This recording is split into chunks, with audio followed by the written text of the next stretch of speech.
Iran और Israel के युद्ध में भारत को किसका साथ देना चाहिए? भारत का संबंध इजरायल, ईरान और अमेरिका तीनों से अच्छा है, लेकिन अमेरिका तो बार बार हमें ह्यूमिलिएट कर रहा है, तो उसे एक अच्छा दोस्त समझना हमारे लिए मूर्खता होगी।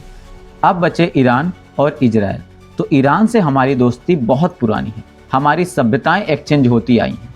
वहीं इजरायल को तो हमने शुरुआत में मान्यता नहीं दी थी, लेकिन उसके बाद हमने उसको मान्यता दी और दोनों देशों के साथ जो हमारा व्यापार का समझौता था वो एक ही सन का था।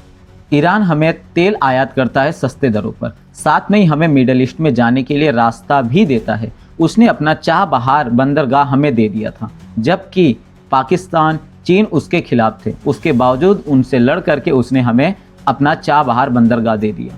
वहीं इजरायल हमें तकनीकी और कृषि के क्षेत्र में बहुत ज़्यादा हेल्प करता है, हमें बहुत सारे टेक्नोलॉजी देता है। तो ऐसे सिचुएशन में हमें किसका सपोर्ट करना चाहिए, इस पर राय देने के लिए मेरे पास बहुत ज़्यादा काबिलियत तो नहीं है, लेकिन मुझे लगता है कि दोनों से हमें तालमेल बैठाकर चलना चाहिए। लेकिन खुल करके अगर हमें किसी देश का समर्थन करना होगा तो हमें ईरान का करना चाहिए, क्योंकि ईरान बहुत ही इम्पोर्टेंट देश है हमारे लिए क्या, पूरे दुनिया के लिए, क्योंकि वो एक ऐसा एग्जाम्पल है जो अमेरिका को आंख दिखा रहा है। वरना अमेरिका सारे छोटे देशों के साथ यही करेगा और ये छोटे देश आपस में तबाह होते जाएंगे। और नेक्स्ट टाइम जब भी अमेरिका किसी छोटे देश को कुछ भी करने को बोलेगा, वो आंख मूंद करके मान लेंगे।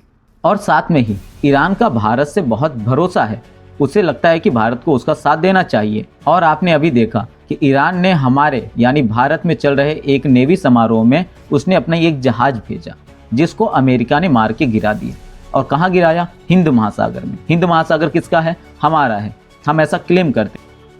पूरे हिंद सागर पर भारत अपना दबदबा बनाए रखना चाहता है और उसको डोमिनेट करता है, लेकिन उसके बावजूद हिंद सागर में अमेरिका ने उसके जहाज को डुबा दिया।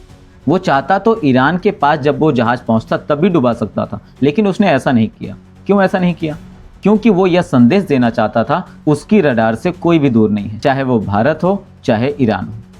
ये भी भारत के ऊपर एक थप्पड़ है, लेकिन भारत बार बार बेइज्जती सह रहा है और ये सहन शक्ति कब तक है मुझे भी नहीं पता। ये तो हमारे सरकारों को जवाब देना चाहिए।